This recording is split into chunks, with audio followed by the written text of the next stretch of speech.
দুলাল সরকার খুনে তৃণমূল নেতা সহ দুজন গ্রেপ্তার। ধৃত নরেন্দ্রনাথ তিওয়ারি ইংরেজবাজার শহর তৃণমূলের সভাপতি। এই খুনের পরে মুখ্যমন্ত্রী মমতা বন্দ্যোপাধ্যায় তিনি পুলিশের ভূমিকার সমালোচনা করেছিলেন।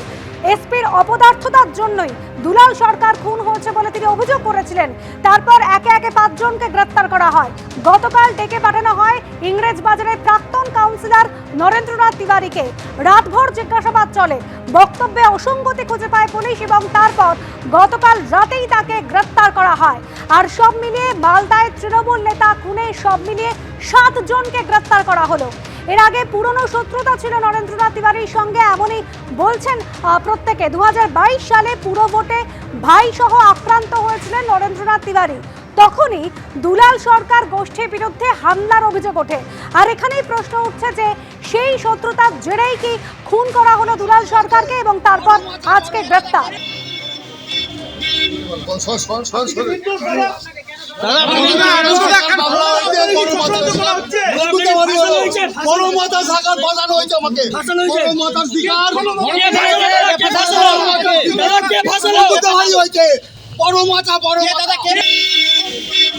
নরেন্দ্রনাথ তিওয়ারি তাকে গ্রেপ্তার করা হয়েছে, সেই ছবি রেখেছি আপনাদের সামনে। তিনি অভিযোগ করছেন বড় মাথা রয়েছে পিছনে, তাকে ফাঁসানো হয়েছে। বড় মাথাকে আড়াল করার জন্য তাকে ফাঁসানো হয়েছে, এরকম অভিযোগ করছেন ধৃত তৃণমূল নেতা নরেন্দ্রনাথ তিওয়ারি। দুলাল সরকারের স্ত্রী চৈতালি সরকার তিনি কিন্তু অভিযোগ করছেন নরেন্দ্রনাথ তিওয়ারি গ্রেপ্তারের পর যে এর পিছনে আরো কোনো বড় মাথা থাকতে পারে। এর আগেও তিনি গোষ্ঠীদ্বন্দ্বের অভিযোগ করেছিলেন, রাজনৈতিক কারণে তার স্বামীকে খুন করা হয়েছে এই অভিযোগ করেছিলেন।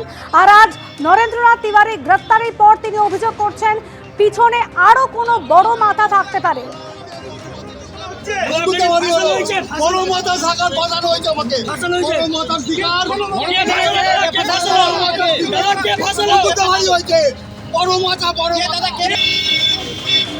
ফাঁসানো হয়েছে, বড় মাথা থাকতে পারে অভিযোগ করছেন ধৃত নরেন্দ্রনাথ তিওয়ারি। প্রায় 21 ঘন্টা জিজ্ঞাসাবাদ এবং সেই জিজ্ঞাসাবাদের পর গ্রেফতার করা হয় তৃণমূল নেতা নরেন্দ্রনাথ তিওয়ারিকে, যদিও তিনি বলছেন ফাঁসানো হয়েছে। আরো একজনকে গ্রেফতার করা হয়েছে, স্বপন শর্মা, তাকে গ্রেফতার করা হয়েছে এবং মালদায় তৃণমূল নেতা খুনে সব মিলিয়ে 7 জনকে গ্রেফতার করা হয়েছে।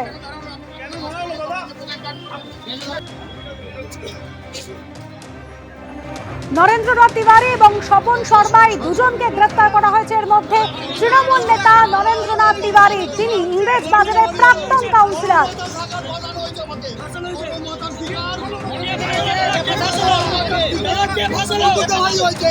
বড় মাথা